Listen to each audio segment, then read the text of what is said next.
this is how you truly, and this is the current system, by the way, this is how you truly disrespect these lesser conferences, right? Well, we're going to give we're going to guarantee an at-large bid to the group of 5. I mean, what a punk thing to do, right? You might as well just come out here and tell me not to even bother playing football this year, right? Like, because you're those guys. You're the lessers, the ones that you're playing football. Sure, you're a big guy. That's what you're saying, right? In a world where left is up and right is apparently wrong, do souls make sense of it all, or at least have fun trying? Gear up, friends, for Chicken and the Dog. Welcome to another episode of Chicken and the Dog. I am the dog, and with me, as always, is the guy that you should always listen to when it comes to sports betting, the chicken. What up, dog?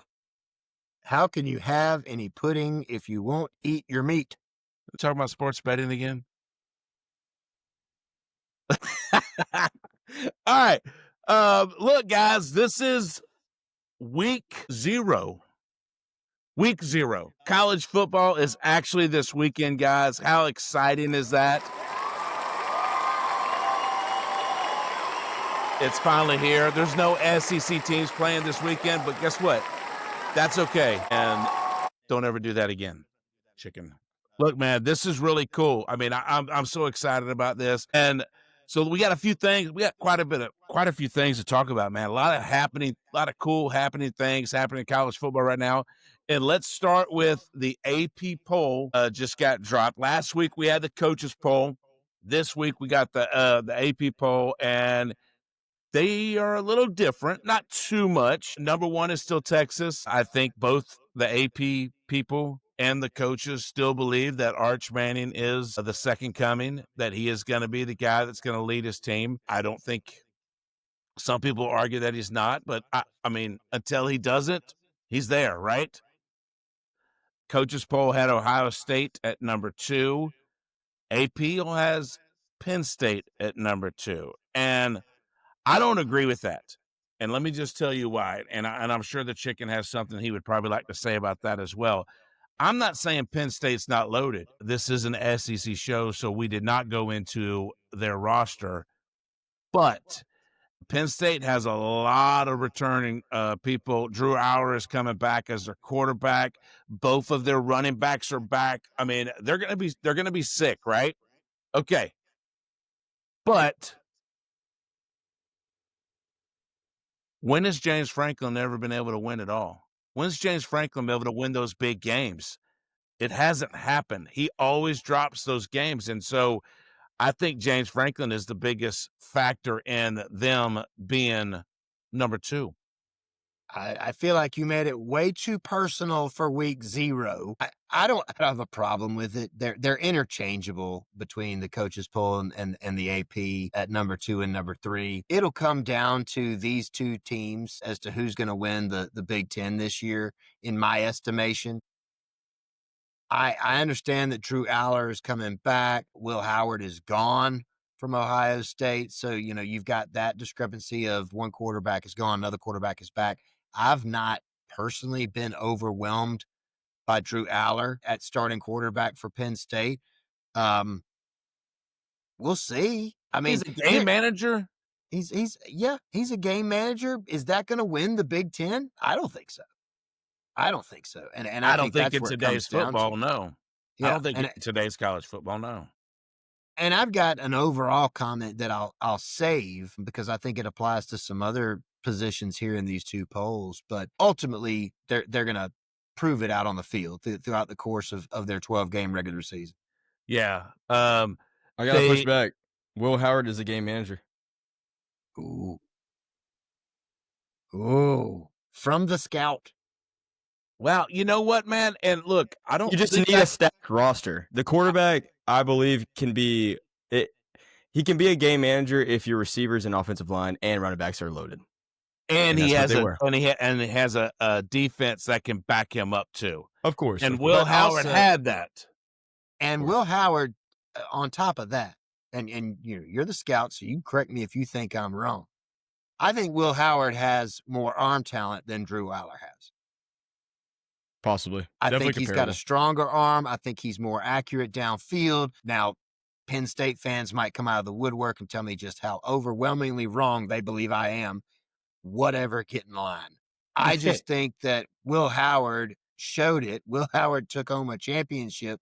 Will Howard's not there, so he's not going to take a single snap for Ohio State this year. There's going to be some proving to do. Julian Sayin has been named the starting quarterback for the Buckeyes. He's got a long road ahead of him to help those guys be successful this year. I think he's got big shoes to fill with Will Howard, because I do believe that Will Howard did a great job executing that offense. I do. I think he did a great job. And if he was considered a game manager, okay, I could buy some of that. But I also think he was a stud too. I really do. They changed up between the two polls, 4, 5, and 6, between Clemson, Georgia, and Notre Dame. Who cares? They're all in those three. South Carolina stayed the same at 13. I'll mention them.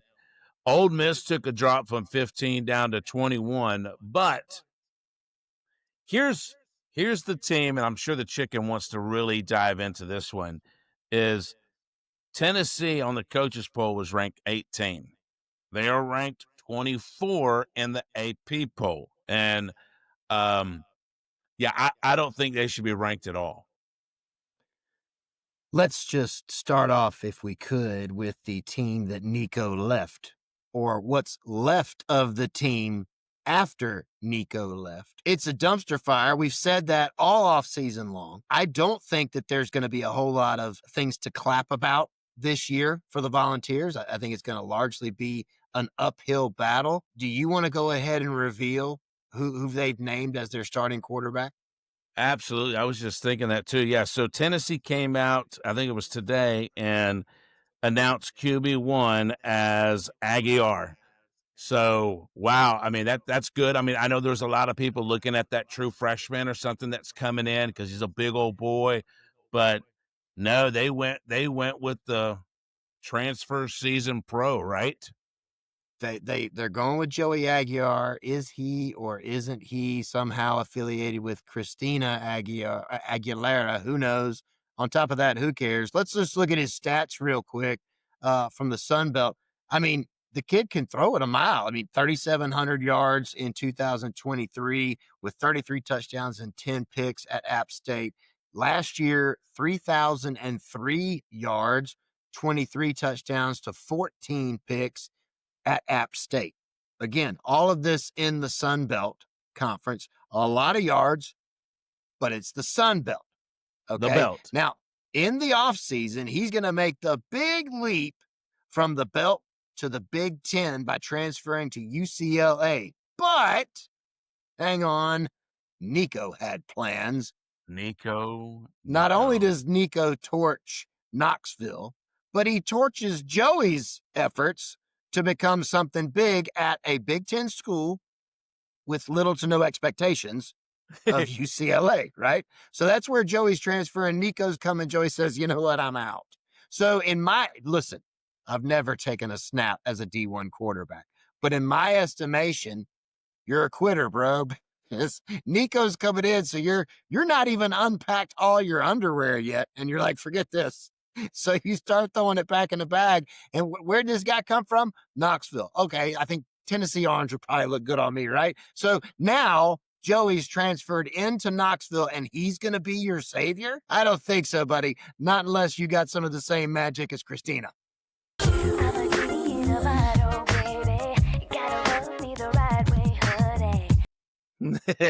I hope he does. And I was just sitting there thinking about, really listening to what you're saying, right? Did a great job at App State. Yes, you were in the belt. And a lot of people, when they want to showcase themselves to get ready for the next level these days in the world of the transfer portal, they will go from a non-Power 5 or Power 4 now conference where they did well and move up to a Power 4, an Oregon or something like that to showcase who they are to try to make it to the big show, right?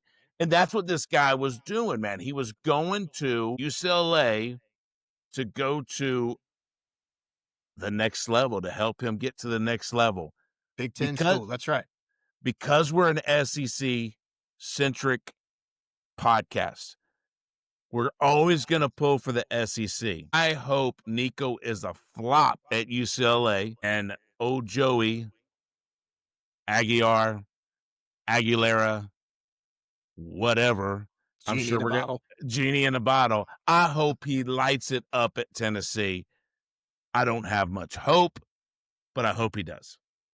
At least against Syracuse in week 1. Maybe he'll light it up that week. Now, I think we've said this before. It's going to be a long year for Tennessee. I don't think that they deserve to be in the top 25 at all. If you're looking back over your shoulder at what was, and that's what the coaches poll and the AP are basing these things on, fine. I'll give you the benefit of the doubt. But it was just that program was left in shambles this offseason.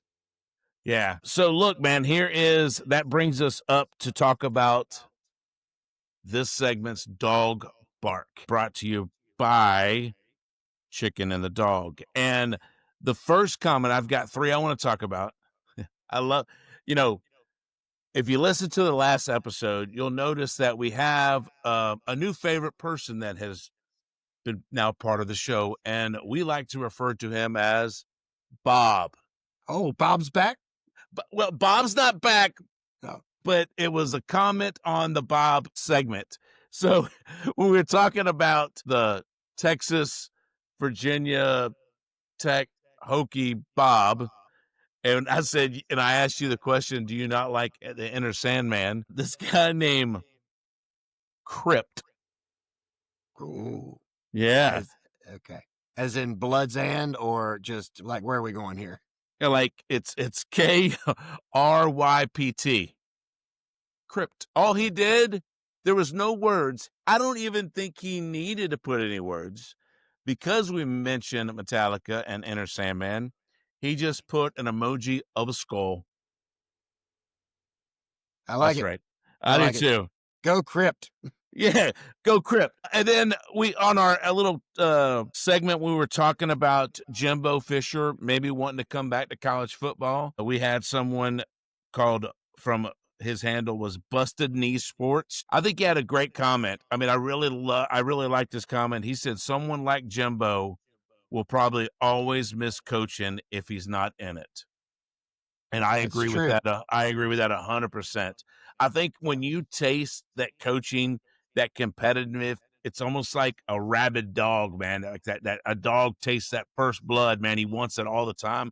I think that's what a coach is like.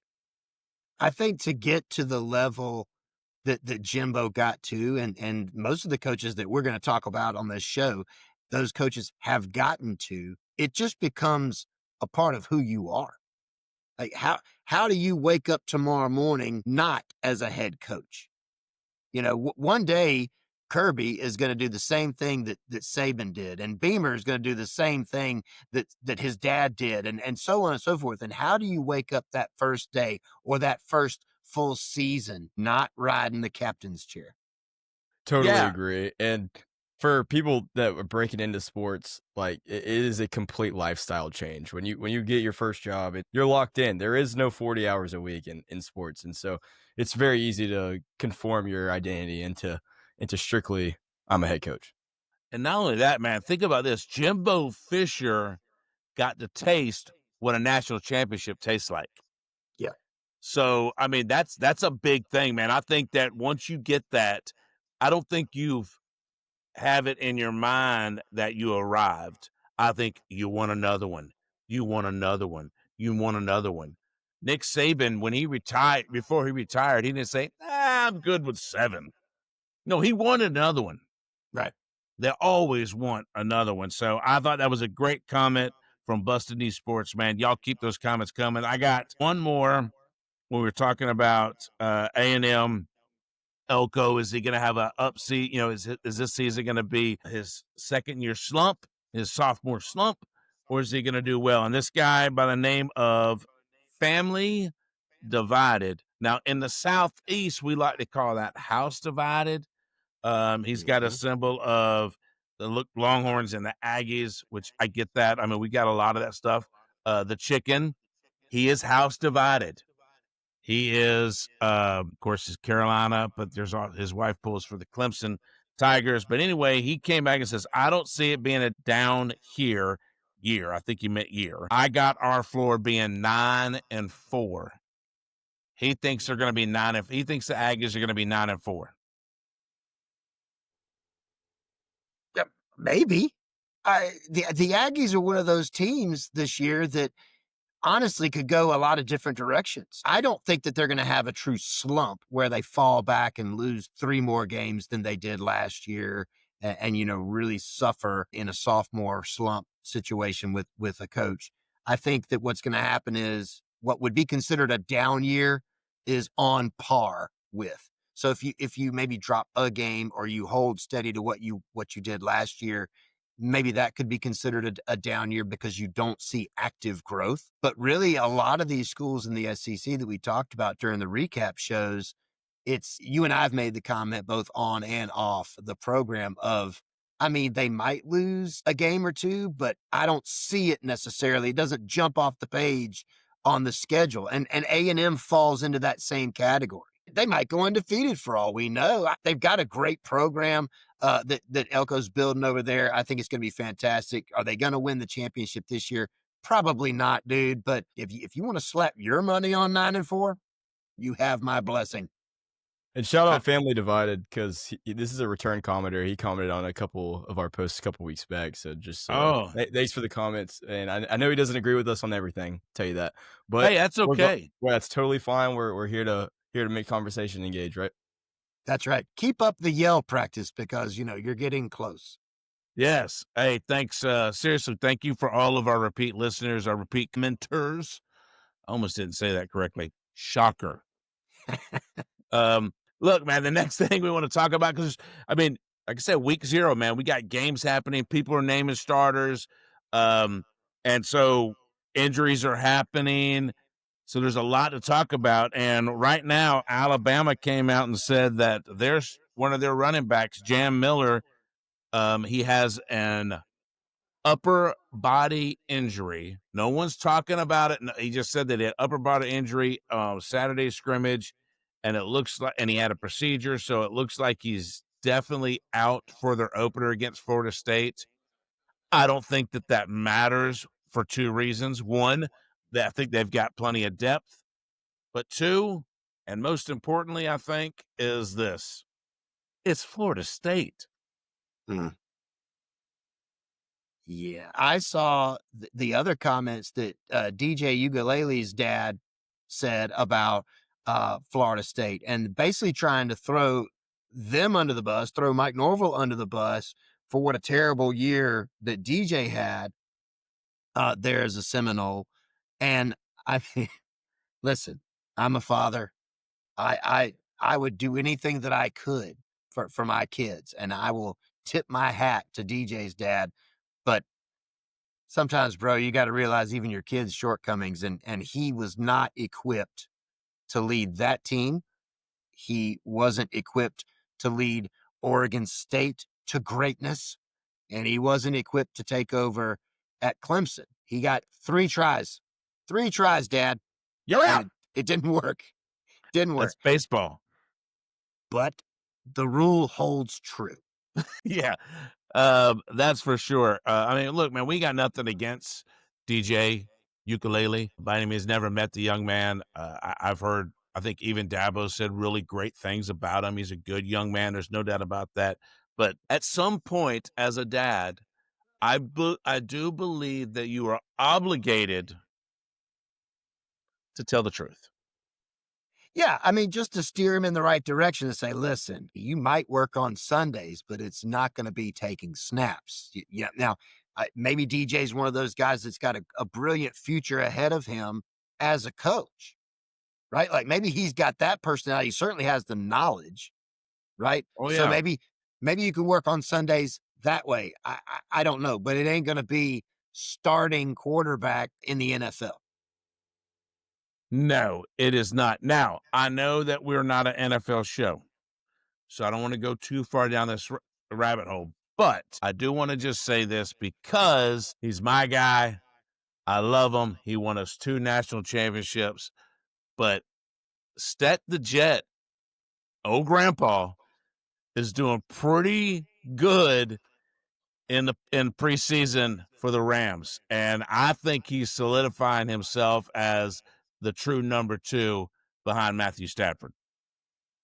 Well, we all know what they say about number 2. Good for him. I will bring it back to our coaches and AP poll conversation by saying this. This is what I was going to say earlier, and I think that Stet deserves the same.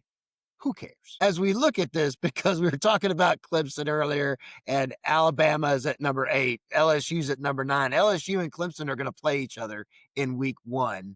None of this matters. That's right. Right, between these, because ultimately the poll that they're going to care about are the playoff rankings that will begin to come out later in the season. And that's where these teams are going to vie for position for who can actually chase the national championship. The AP poll, your top 25 doesn't matter. Coaches poll, your top 25 matter. It's all about the rankings, baby. Absolutely. I will say he's leading preseason in touchdowns and passing yards, but also passing attempts. So there is a correlation. Talk about Stet. Yeah, Stetson. And let's be honest about who he's tossing the ball against, right? Like right now, Shiloh Sanders is still on the Tampa Bay Bucks roster as a safety, even though everybody believes he's probably going to get regulated to the practice squad. But that's what's going on right now. And listen, for Stetson or anybody else that's working their tail off, chasing their dream, their career of choice, I hope he is the backup to Stafford. Stafford's only got, what, a year, maybe 2 left in the tank realistically at a high level. I don't think he's going to be pulling an Aaron Rodgers where we never get to watch him go away. I think that Stetson's got a good shot there in the NFL. I hope he does well, but pardon me for not getting overly excited. Yeah, can we just call Stetson Peepaw? I do. Grandpa, or I do. something of that sort. All right, so now look, we've been talking about this, and this thing is not going away. It's going to keep being kicked down because down the curb and until there's finally a decision made. But remember, this is the last year. 2025 season is the last year under contract of the 12-team playoff. I think they only did it for 2. Correct? Somebody nod their head. B, you're my backup, right? Okay. So everybody's, is it going to 16? Nobody is going in the reverse order. There's no conferences out there. There's none of the experts are saying, well, 12 is too many. Let's go to 8. They're all saying it needs to go up. And where it goes from there, I don't know. I know that it was 16, and a lot of people were saying 16. The SEC wants this, and blah, blah, blah, blah. Well, the Big Ten just came out this week and said they're floating this new proposal potentially. It's not an actual proposal, but they're in the works of going even to a 24 or 28 team playoff system, getting rid of the conference championship game, which I don't like. And they want 7 guaranteed spots, as well as the SEC gets 7 guaranteed spots. I don't like it. I don't like the guaranteed spots, period. All hearsay, conspiracy theory, defamation of character, whatever else I can object with. There's no way that's going to happen. But let me dive deeper. I don't believe that that's what they really want. I think that this is a negotiation tactic by the Big Ten. Kudos to you. You're going for your sharpest tools when you have to go up against the SEC. But I think that that's what all this is really about. The Big Ten is trying to position themselves against or as an approved alternate to the SEC. The SEC's during the offseason to talk about more guaranteed spots in the playoffs. So the Big Ten does what? Well, we just need to have everybody and their younger sister in the playoffs, and we want to be guaranteed this many spots. We want half of our conference, essentially, to be in the playoffs. That's what they're proposing right now. The reason that they do that, the reason that they come at you with the ridiculous, is so that ultimately you'll settle at or close to what they really want, which is probably 4 or 5 guaranteed spots. I hate all of it. I think that what we need to do is we need to have a 16-team playoff, and of the current 8 conferences with championship games, that's half of your field. You get a guaranteed spot by winning your conference championship. I don't care where you're ranked in the college football playoff rankings. If you win your conference championship game, you're in, pal. And that's probably going to boot somebody else out in some cases. And that's okay. There needs to be some value to winning your conference championship. If there's not, don't play the game. It becomes like week 17 in the NFL, right? Like where we're starting our third string kicker at defensive end. It makes no sense, but we want him to get a snap or two. Right? That's where we're at if the conference championships don't mean anything. You do that, and after that, you have to play your way in. You got to earn it. It can't just be, well, I'm 10-2 and I'm in the SEC. You're 10-2 and you're in the Mountain West, so you don't matter, but I do because we've got a guaranteed spot. What if that 10-2 school in the Mountain West is actually a better team than the 10-2 school from the SEC? It's not likely, but it could happen. It could happen. You got to get rid of this idea that, well, we deserve more because we're this conference or that conference. And you have to get back to the purity of the sport that says, man, win your way in. You know, I don't disagree with the guaranteed spots. As far as they shouldn't be there. I agree with that. I don't think you should have any guaranteed spots other than conference championships. Where I differ from you is I don't think every conference champion should be in. I don't think I want to see the conference champion of a Sun Belt and a Mountain West and a Conference USA and a Mid-American and the American League. I don't want to see all of those in there. I don't think that that's the right move. I just don't. We saw it last year with Boise State got a nod. Now they picked the best one out of the non-group of 4. The group of 5. They picked the best one out of the group of 5, right? And Boise State went in there and they got beat. And they had in my opinion, was the one person that carried that team all year long, and he was a generational type running back at the time with Aston Genty. Yes, you're going to have that one that should get it in there. I don't think they should be completely eliminated, and maybe it's 2. I don't know what that number is, but I definitely don't think it should be all. I really don't. I agree. I lean towards that interpretation as well. I think there has to be a SEC, Big 10, Big 12, and maybe if this or definitely ACC, maybe this Pac-8 in a couple years. We'll see what happens there. But I think those big conferences that are making majority of the media money, they have to be in there as a guaranteed. One gets a guaranteed the conference winner. But I just think the 4th best SEC team that gets kicked out because Georgia Southern wins it all, I think is a discredit to the 4th best SEC team because everyone wants to watch, let's just say, Alabama's the 4th SEC team this year. Everybody's going to want to see them over Georgia Southern if they win the Sun Belt. So I think just out of competitiveness, it needs to be one guaranteed spot for the top 4 to 5 conferences, and the rest is just the best team there. I don't disagree with everything that you're saying, the underlying logic, but what I will propose to you is this. The flip side of what I'm saying is the bye week that these wonderful champions earned last year, and every last one of them in the playoff that we had been waiting for lost. Every single team that won their conference championship, got a bye week, lost. There is some value to winning your conference championship, but it doesn't need to have the week off. It needs to be a guaranteed spot. So you get to be a higher seed. Hang on. And in winning your conference championship for everybody, there needs to be value there. If there's no value there, then the belt doesn't need to play a conference championship. The MAC doesn't need to play that anymore. Conference USA, Midwest, bye-bye. Nobody cares.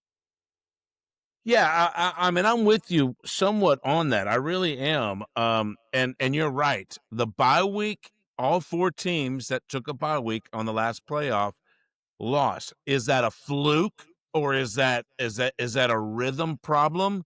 Could be both. I think there's merit to both of those statements. But what about this? Now, we're not in charge of how this new playoff system is gonna come. I think they should reach out to Chicken and the Dog. I think all of us, the 3 of us, and even our new producer that's coming in. We got some guy that's gonna help us with some editing, Joey. He's been a big help so far. I think we can even pull him on there and give them a great opinion. So what about this? What if you got a bye week, if you're the top 4 teams or whatever, but your next game that you play is a home game? Does that change things up? Playing at home is huge. That's a huge incentive for winning your conference championship, and because it could help to have a bye week, but it's really going to help if it was a home game. Are we still under the 12-team format here? Now they're going to move it up to 16. Well, Everybody, if it's 16, then there will never be a bye. There won't be a bye at 16. there won't be a bye. So maybe that's why they're talking 20. I also don't think there will ever be. They're not going to get rid of these like premier bowl games and replace it with a home game. They're always going to want like that money factor with the Rose Bowl or the Mayo Bowl, all these different bowls that come together for this playoffs. And I think that's a big factor. And I just think at the end of the day, it's going to be divisible by 4 at some point, because even the top coaches don't want this bye week. Yeah. And I agree with that. And I think that what you've got to do, and I'll go back to my argument, to have conference championship, I don't care what conference you come from, deserves to have value to that. Get them in the playoff, where I think that you can make the distinction that B, you're talking about wanting to have with conferences of stronger reputation, is in seeding. So you give your SEC champ the number 1 or number 2 spot, depending on where Ohio State falls that year, right? Or excuse me, the Big Ten.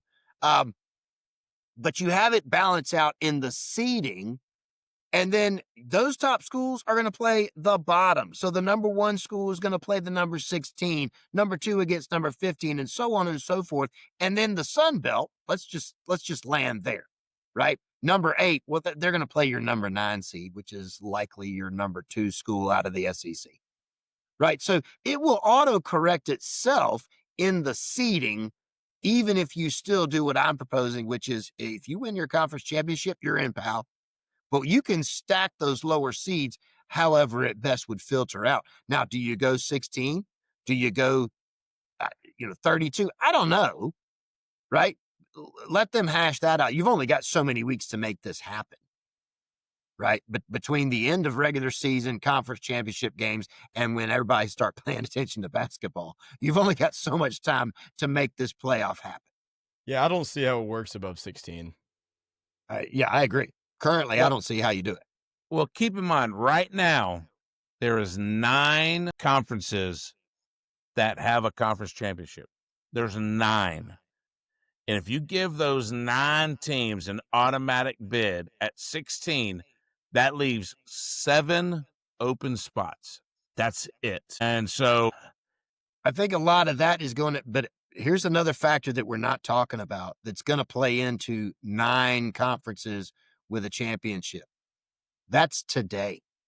There's still pilfering going on, and other schools are going to be leaving some of these other conferences. And I'm pretty sure that it's the 12-team minimum to have a conference championship. So once some of these smaller schools that maybe, or some, not smaller schools, smaller conferences that just got to the point where they could meet that 12-team minimum, maybe they fall off and you go from 9 to 8 or even 8 to 6, just depending on how the power struggle goes with what are currently the Power 4 conferences. yeah, I think it's going to go to 8. I think there'll be 8 starting in 2026, with the Pac-12 taking quite a bit of the Mountain West. I think the Mountain West numbers goes down. The Pac-2 right now goes up. And so they become the Pac, and then the Mountain West is, I mean, I can look it up in a minute. The Mountain West has Let me do my job, man. 12 right now. Sorry, I already had it up. I just needed to count. Okay, good. They have 12, and so if you add the 2 from the Pac-12, so that now that's 14. So I mean, could there really just be 7 on each, somewhere in there? 8 and 6. So yeah, you're right. It's probably going to go down to 8. Okay, let's just say there's 8. Then that only leaves 8 other teams out of 4, in my opinion, conferences that are going to want at least one more shot, one more person in there. Will the Big 12 always have 2? Maybe not. Will the ACC always have 2? Maybe. I think they got a better shot than the Big 12, but the SEC is always going to have at least 2, probably closer to 4. The Big 10 is always going to have at least 3, if not 4, that they're going to want in there. The math doesn't work if you gave 8 automatic bids. But then again, I'm with you on that. Then why even play if you're in the Sun Belt, right? Well, but what I'll fire back real quick is this. Why play a playoff at all if it all comes down to, because this is where the argument crusts, and I said this at the beginning of this segment. If it all comes down to what the Big Ten and the SEC want, then y'all just have a battle of conferences at the end of the season with your own freaking playoff. We can go 8 teams, the top 4 out of the SEC, the top 4 out of the Big Ten, and settle it that way and let everybody else figure out whatever it is that they want to figure out. Like, it basically at that point, you're at an NCAA versus NIT tournament. That's essentially what you're doing. Yeah, That's what we need. No, and I hear what you're saying, and I'm not disagreeing your logic by any means. Well, you can't. I am the chicken. Yeah, this is true. But see, I'm kind of caught in a rock and a hard place, right? I think all 3 of us will agree, and I think most listeners will agree that if it's 16, if it's 20, if it's 12, if it's 24, if it's 28, whatever that number is, I think we all want the best that number of teams. We want the best 12 teams. We want the best 16 teams. We want the best 20 teams. Whatever that number is, we want the best teams that's going to provide the best games, right? I think the chicken's arguing that the most 8 were deserving, though. I don't think that's the same as the best 16. He's wants the 8 best deserving. That's what it seems like to me, or at least makes sense for their schedules. Because he's right in a sense. If they're playing just to play and they don't have a chance at the playoffs at all, then why even play the conference championship? I'm with you on that. And that's what I was going to say. The other part is I don't want to get rid of the conference championships. I think they mean something. That's the history, right? Could you imagine the SEC not having a conference championship? I mean, it just sounds retarded to me. Well, here's what I don't like. And this is where I think that this is how you truly, and this is the current system, by the way, this is how you truly disrespect these lesser conferences, right? Well, we're going to guarantee an at-large bid to the group of 5. I mean, what a punk thing to do, right? You might as well just come out here and tell me not to even bother playing football this year, right? Like, because you're those guys. You're the lessers, the ones that you're playing football. Sure, you're a big guy. That's what you're saying, right? But if you give them value that, hey, nobody pays attention to you until championship week, and now suddenly Boise State still has a football program. Why, yes, they do. They're playing for their conference championship. Now it matters. Now it means something. Now you earn your way into the playoff, right? But there is no at-large bid for the group of whatever it ends up being. You win your way in. Are you going to get smoked in the first round? Likely. And that's okay, because what happened to Boise State in the first round anyway? They got beat. Oh, yeah. So what's the difference? I don't know. Maybe and they then should the take other it, teams, take it to 20. I don't. We'll let that argument come in a different day. But my point is this: the bottom 8, after you've got, let's just leave it at 8 conference championships, because again, I think that'll sort itself out this next offseason. But the bottom 8, you can stack with your Big Ten, your SEC, your ACC schools, and if the Big 12 sits there, well, we only got in our conference championship. Okay, I don't know what to tell you. Play better, right? Like, the SEC is dominant. The Big Ten is dominant. The ACC, was Clemson and whoever this year, and I don't know what to tell you, right? Like Clemson and Miami. So those two schools were really cool. We want to see more of them. Like you can fill out that bottom 8 however you see fit as a playoff committee. I'm going to ask you one more question. I'm going to ask you a question, and we'll move on from this because I want to get into the actual the other conferences and talk about, and give our take on how we believe their season is going to be, because what we'll use the rest of next week's show and then the remaining season is talking about the SEC. But I'm going to ask you I'm going to ask you a question. If let's say that there was 8 conference champions, 4 of them Power 4 conference. We know what those look like. Now it's the other 4. Let's say South Carolina, your Gamecocks, was sitting at a spot where you're the 3rd best team in the SEC. Let's say, and I'll even take my Georgia hat off for a quick moment and say that team is Alabama and Texas. They are the number 1 and number 2 in the SEC.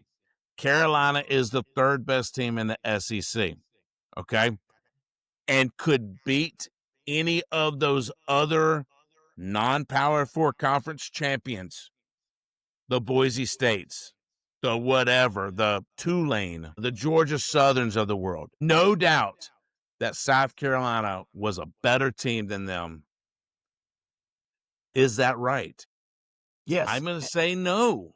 Well, here's why it's right.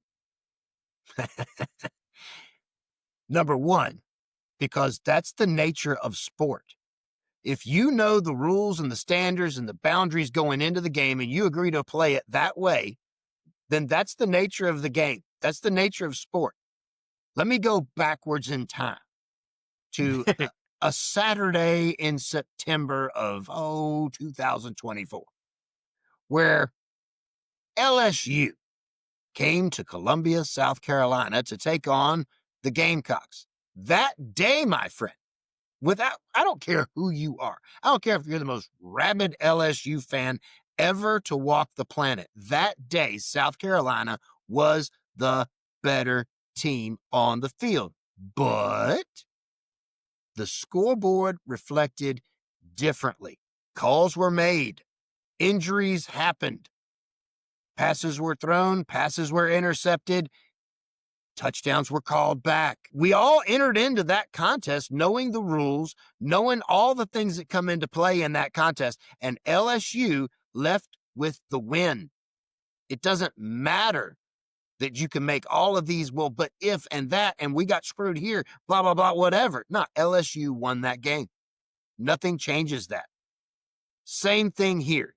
If we know the guidelines, if we know the rules, and we know how important it is to win a conference championship, then I don't want to hear the commentary after the fact. And Carolina was in this position this year. Alabama was in this position this year. Ole Miss was in this position this year. Missouri was in this position this year. Well, we're 9-3. We deserve it. No, you don't. Win when it's important. At that point, I don't care what conference you're in. At that point, your entire season matters. Every game matters. I don't follow the NFL, but the worst week, worse than preseason in the NFL is week 17 because they play the cheerleading squad. They don't even play them. They play the management group for the cheerleaders to make sure the pom-poms are glittery that week. That's who goes out there in uniform and takes snaps and throws touchdowns because Tom Brady's taking a break, baby. He's got to get ready for the playoffs. Let me kind of you left me speechless, which doesn't happen often. Move on real quick. I just think it really comes down to the council that decides this decision. They're not going to give that to a Sun Belt or a USA. They're just not going to do it money wise. It's not going to happen. That's it. That's the biggest thing is the money factor, because those teams are not going to generate the revenue like putting in the 3rd best team in the SEC or the 4th best team in the SEC or the Big Ten or whatever. And the other thing I would say is, and look, we've gone on to this a little bit too long, but I will also, B's probably like going, all right, guys, move it on. I want to say more. I do too. And I'm going to say this. What would stop if winning a national championship in the school's eyes is the ultimate goal, then what would stop a South Carolina from leaving the SEC and jumping to the Sun Belt and running shotgun all over those people? Revenue distribution. I understand that. I get that. But is it, but you got a coach, Beamer be like, no, I want a national championship. You'd have the AD Well, going, I no, want the money. But here's where the AD and the coach meet.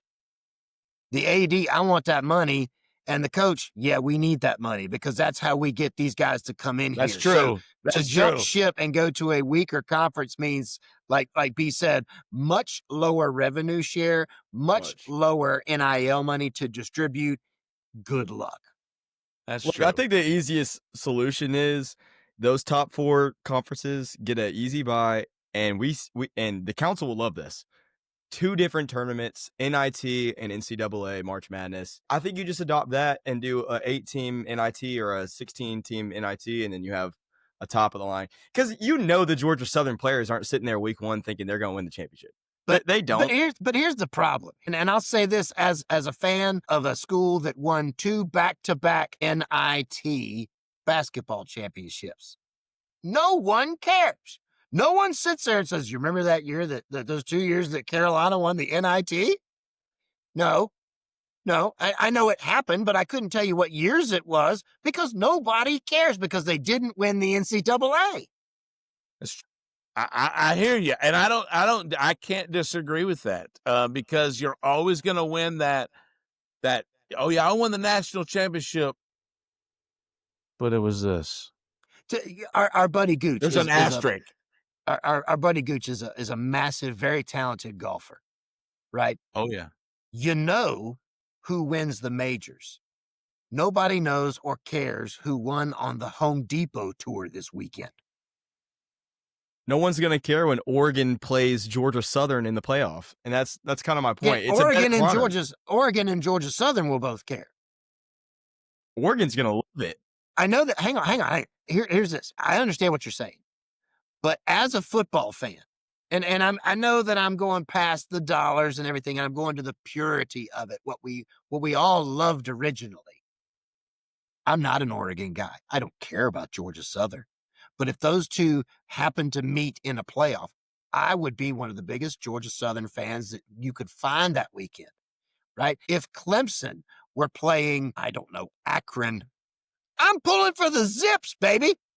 Yeah, right? Go Zips. That game is going to mean something to not only the fans of those two schools, but the anti-fans of either of those two schools. So I think that you would still have viewership. You're right. It's not going to be the same as if it's Oregon, Notre Dame, right? Like I get that. And that brings in the question of where does Notre Dame fit? Because they can't and won't play in a conference championship. So there's no automatic for them. So there's still tweaking and some sanding around the edges to happen here. But what we can all agree on is that what they're currently playing with don't work. No, but I think it's better than the 4 teams that we've seen. Agreed. Yes. I would agree that the 12 is better than the 4. Do I believe that the 12 is the answer? No. Because, and I'll go back to this and then we'll move on. I keep saying we're going to move on from this, but I mean, I think it's good. I think it's good dialogue, a good thing to talk about, right? But I will tell you this, Carolina last year could have beat several teams. They were a dangerous team and could have been in the, now I know you're right. Win your games, you're in, right? And I understand that, but they were a very dangerous team. And the only team that I believe that had a shot at the end of the stretch, to beat Ohio State would have been Ole Miss. Would have been Ole Miss. I think Jackson Dart and that offense and that defense, when they fired on all cylinders, was pretty hard to stop. So I don't know, man. I just think that it's hard. I don't know if there's ever a real right way. Period. Cut and dry. There's never going to be a right way. You just got to pick what's in the best interest. And at the end of the day, what's going to be in the best interest is this. It's Yep. going to be the almighty Exactly. dollar, and that's how they're going to follow that trail to the dollar, and that's how it's going to work. The chicken's arguing past college football of school pride and look for the love of the sport, and I think we're just on the side of what's going to be more entertaining, which equals more money for the council. I think that's just kind of what it comes down to. I wish you would have never got that. That thing is going to drive me crazy. And look, let me tell you something. There is something that's coming home, should be coming home very soon. And I may be wearing that in the show. You've signed it twice. The Mudson. Anyway, all right, look, guys, let's move on from that because I'm sure there's going to be way more dialogue and during the season as more and more ideas get pitched and where we're going to go. So let's talk about all the conferences that are being played other than the SEC, because we're going to dedicate the entire show next week just on the SEC and the upcoming games. So real quick. So the American Conference, Army, Charlotte, East Carolina, Florida Atlantic, Memphis, Navy, North Texas, Rice, Florida State Temple, Tulane, Tulsa, UAB, and UT San Antonio. Those are the ones. Florida State is not in the American Conference. South Florida. That's what I said. No. Sorry about that. Can we edit okay. that one out? We can. I mean, my opinion is I don't know why the Army had a great season last year. I don't know why, in my opinion, the Army and Memphis won't rule that conference this year. That's where I am with it. And again, very limited. So anybody that wants to jump all up, you don't research your rosters. You're right. I didn't look at any of your rosters in the American Conference. So I have to only be able to go on what happened last year. I'm going Black Knights. I'm going Memphis Tigers to dominate the American Conference. B, what do you think? I would just go historically with one of those two teams. Because from what I know about these conferences, typically there's not any risers or fallers, or kind of seems to be the same 3 or 4 teams in contention. The only thing I know about Army is that the Dogs got their best player in the transfer portal. So go Army. Yeah. And I think after going back, and I think subconsciously I said Florida State, probably because that's where they should be in that conference this year. I think they may should drop to the American. All right, so look, let's go to the ACC. Look, Boston College, Cal, Clemson, Duke, Florida State, Georgia Tech, Louisville, Miami, NC State, North Carolina, SMU, Stanford, Syracuse, Virginia Tech, not to be confused by TX VA Hokies, but just a regular Virginia Tech, not Bob. And Wake Forest. I'll start. I think it's Clemson and Miami. I think it's Clemson and Miami. I think it comes down to Clemson and Miami. I think Clemson's going to win the whole thing. Like the national championship or just the ACC? No, the ACC. Okay, I was like, whoa. No, the whole thing, meaning in this conference. Okay. I will be shocked if Clemson isn't in the 12-team playoffs. I'll be shocked. I think Kate Klubnik's the best quarterback in college football. Sucks we're not going to see him in the SEC this year. But I do want to throw a bone to I think Georgia Tech's going to have a really good roster this year. I think they're going to be really good. They were pretty good last year. But let me ask you this real quick before we move on. North Carolina Tar Heels. Not this year. Belichick's first year. No. Not this year. Okay. I think they go to a bowl game. I think they get to a 6-6, maybe a 7-5 record, but I don't think it's going to get any hotter than that. Okay. All right. Let's move to the Big 12. Now, I'm going to try my best to get these right. There's no promises. Arizona State, Arizona, Brigham Young University, BYU, Cincinnati, Baylor, Cincinnati, Colorado, Houston, Iowa State, Kansas, K-State, Oklahoma State, TCU, Texas Tech, Central Florida, Utah, the old Utes, and West Virginia. Chick, I'm going to let you go. What do you think? I like Arizona State coming out of this. Iowa State had a great year last year. I think they're going to be competitive again this season. Kansas, man, you can't ever take your eyes off of them. Daniels at quarterback, he's a senior this year. Look for some special things for them. They're not ranked right now, but they could make some splashes here in the Big 12. I will say Arizona State is definitely the leaning favorite to me right now. They got arguably a top 5 quarterback returning. A lot I see his name everywhere. I wouldn't go that far, but I definitely think he's probably top 10 to 12 currently. But I also, I'm going to go against what the media probably is thinking right now. I think Colorado has a shot. Their recruiting's been good for the last 2 years since Dion showed up, so there's no doubt going to be talent on the field. But Iowa State is also up there for sure. I'll go with, just for a solid answer, I'll go Arizona State.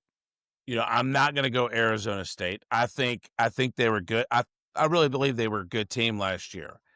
I also believe that their biggest thing that kept them good last year was Scatterboo, and he's gone. Yes, their quarterback's good. There's no doubt about that. A lot of people are high on Texas Tech because they spent like this crazy amount of money in NIL to get this ridiculous team. You got to be able to coach it. You got to be able to put that together. So I'm not high on Texas Tech, who I honestly believe is going to win, and I'm going to go with them. I'm going to go with Oklahoma State. I'm going to go with Gundy. I think Gundy has a better year this year. I think the Mullets are coming back, and he's going to do something great. Go Gundy. I hope he's on one of those seats that should have been hot. I don't see it for the Cowboys this year, but hey, we'd I love to see respect you your win. take. 0-9 Yeah. in conference last year. That's a rough way. He's coming back. That was on purpose. That was a strategy move. But you could go 1-8 and make that claim. I don't think that translates into winning the whole thing. All right, let's move to the Big Ten. All right, your guy, Illinois, the Fighting Curtises, Right. Indiana, Iowa, Maryland, Michigan State, Michigan, Minnesota, Nebraska, Northwestern, Ohio State, Oregon, Penn State, Purdue, Rutgers, UCLA, the Fighting Prophylactics, Washington, and Wisconsin. My God, can they add any more teams? They're trying. Oh, my. I think that this conference boils down, I'll stretch it to 4 teams, but really I think it's 2. I think that this conference comes down ultimately to Ohio State, Penn State, meaning I think Ohio State's going to win the whole thing. I will throw in Oregon, who I like where they're sitting at number 7 right now, because I don't think they're going to have the same dominance that they did last year. And I'll throw in Michigan into that 4-team mix because they could cause headaches for people. You never know what Michigan's going to do. Sometimes they get crazy and beat somebody that they shouldn't. But I think really it comes down to Ohio State, Penn State, and sorry, Lions, you haven't shown that you've got the ability to win that big one yet. And I'm not going to put that on Coach Franklin.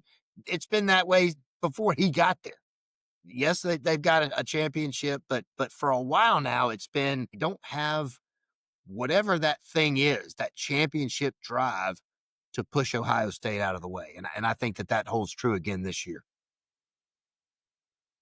I will push back and say Penn State. I think they have the more talented roster, while Ohio State is the more top-heavy roster in terms of, best receiver in football, best safety in football, more than likely. But I think Penn State's got it. I don't think either of the two are just premier coaches, but I'll get a bad comment or two about that.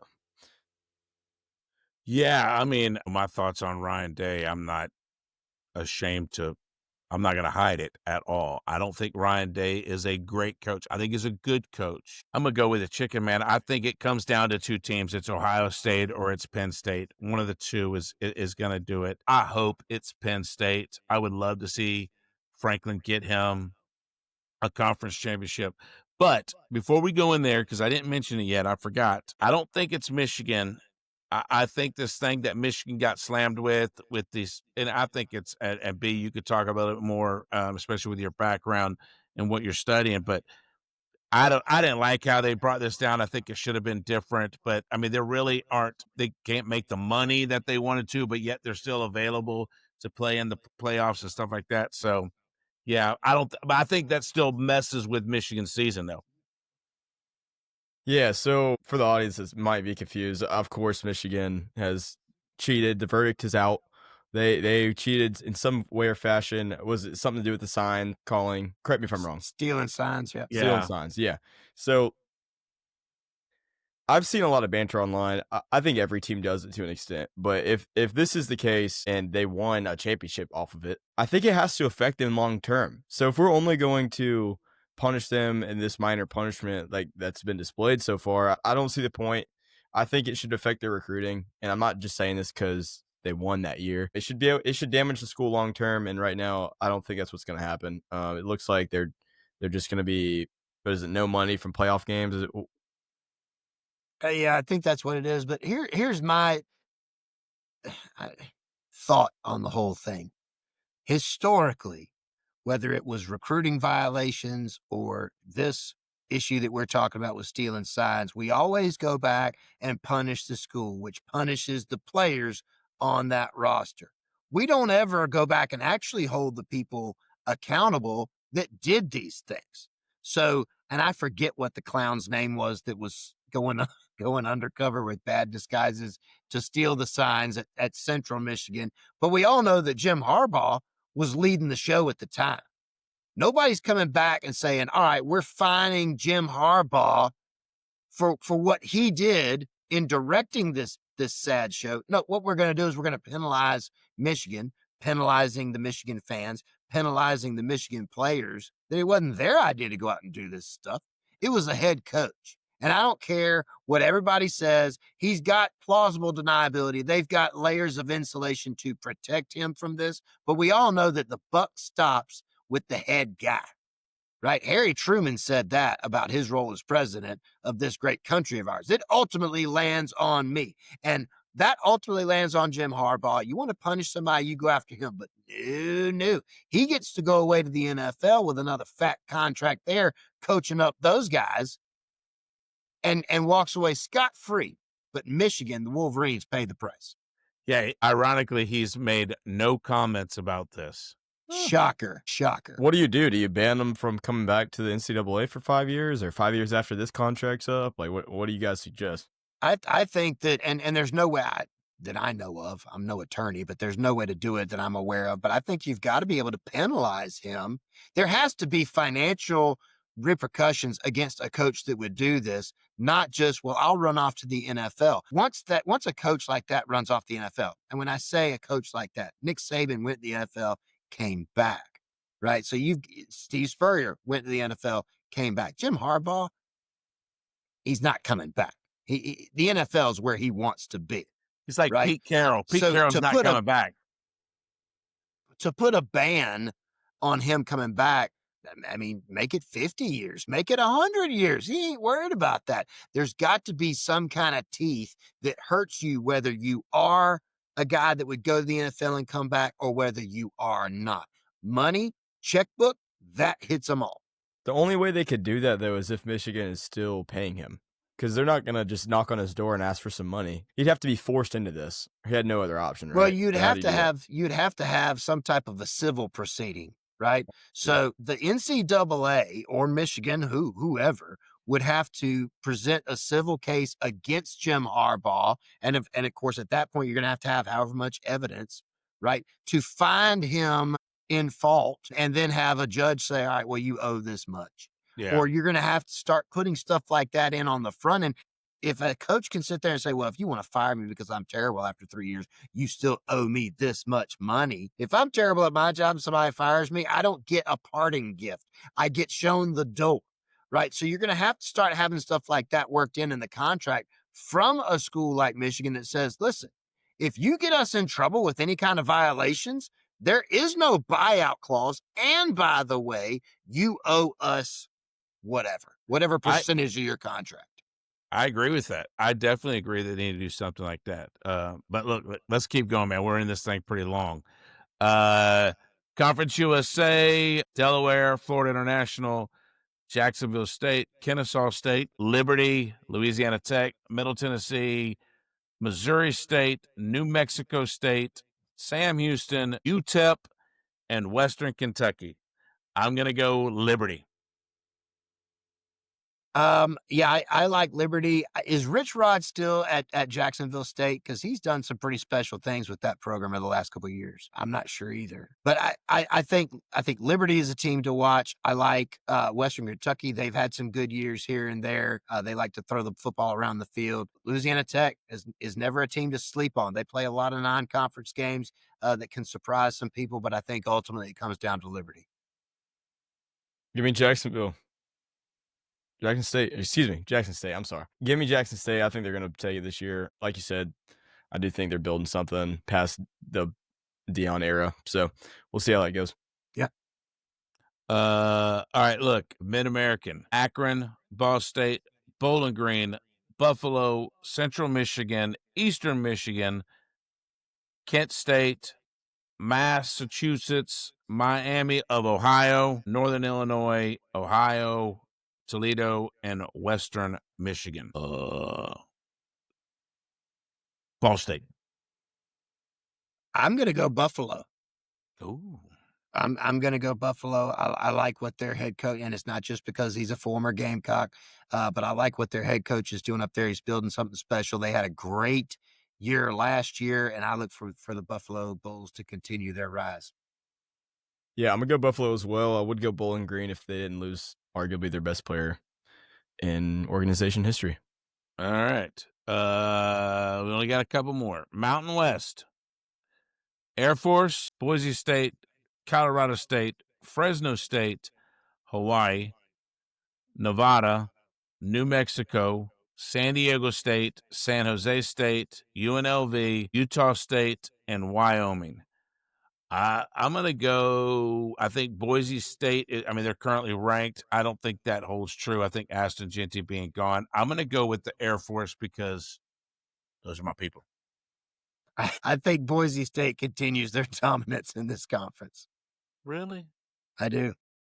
I think I understand that Boise State might as well have been Genty State last year. I get that, but we did see flashes that there were other things that offense could do and do well. The question that you have to ask yourself is, if you had Ashton Genty, wouldn't you have given him the ball most of the time? Absolutely. I think that's what it boiled down to last year with Boise State. Well, of course we gave it to him. It's Ashton Genty. But I think they're going to continue on and dominate the Mountain West this year. I have no earthly idea. I'm going to go Colorado State. All right.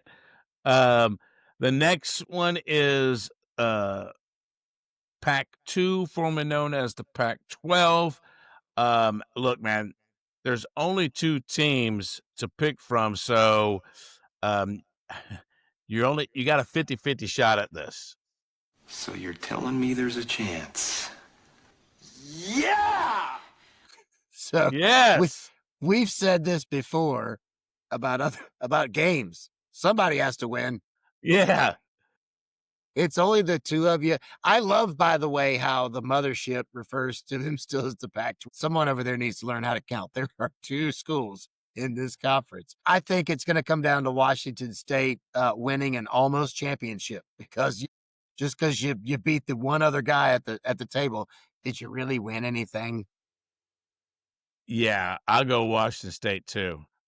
Cam Ward, former team, Washington State. Let's go. All right. We're going to skip the SEC, which leads us to the belt. The Fun Belt. Yes. So App State without Drew, Coastal Carolina, Georgia Southern. They've been mentioned a few times on this show. Georgia State, James Madison, Marshall. Old Dominion. Glad they don't have to play Carolina. Arkansas State, Louisiana, South Alabama, Southern Miss, Texas State, Troy, and University of Louisiana, Monroe. I think Marshall. All right. Wins the Sun Belt this year for one reason and one reason only. Because Georgia opens up with Marshall this year. And if Georgia was to somehow lose to Marshall, at least I want them to win their conference championship, so it may explain some things. That's all I got. Not going to happen. Is that chicken logic or no?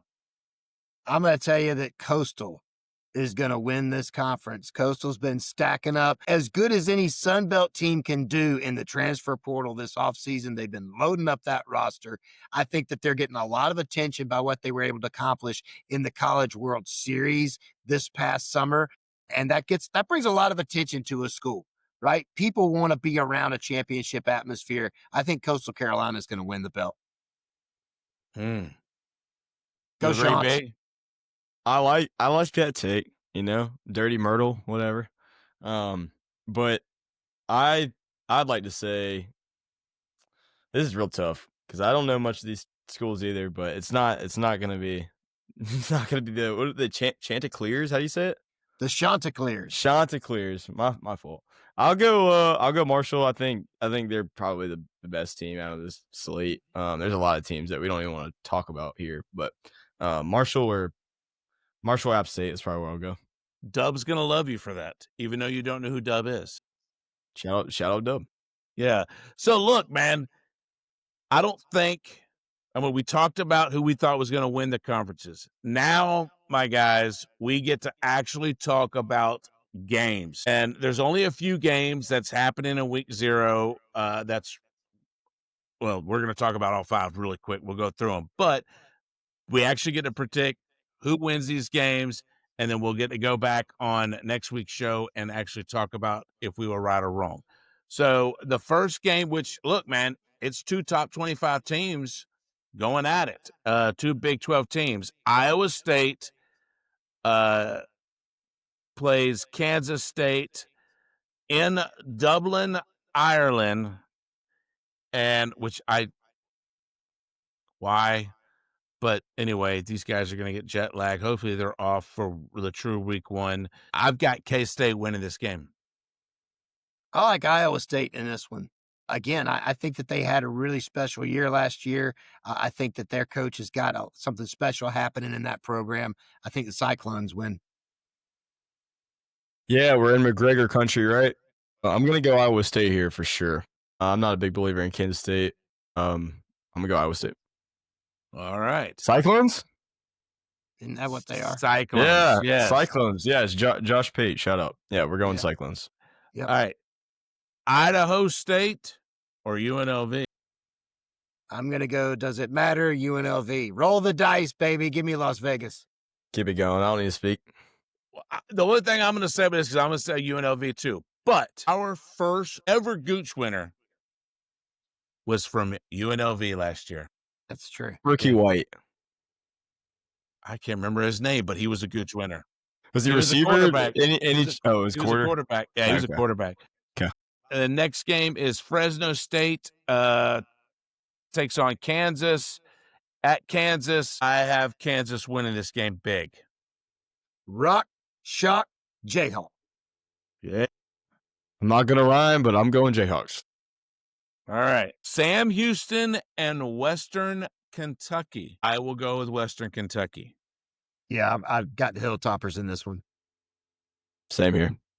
All right. And the last game on Saturday is Stanford taking on Hawaii in Honolulu. Stanford, I guess. Go ahead, B. Massive jet lag bias here, but I'm going to go Cardinals for sure. I don't know how they're going to play. They better get there a couple days early, but yeah, I think Hawaii, they just have a terrible team every year. Why are we going to make this a conversation?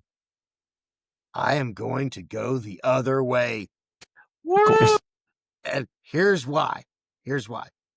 Both of these schools have terrible football teams. Stanford is really, really smart. They should be smart enough not to get on the plane. That's a long flight to Honolulu.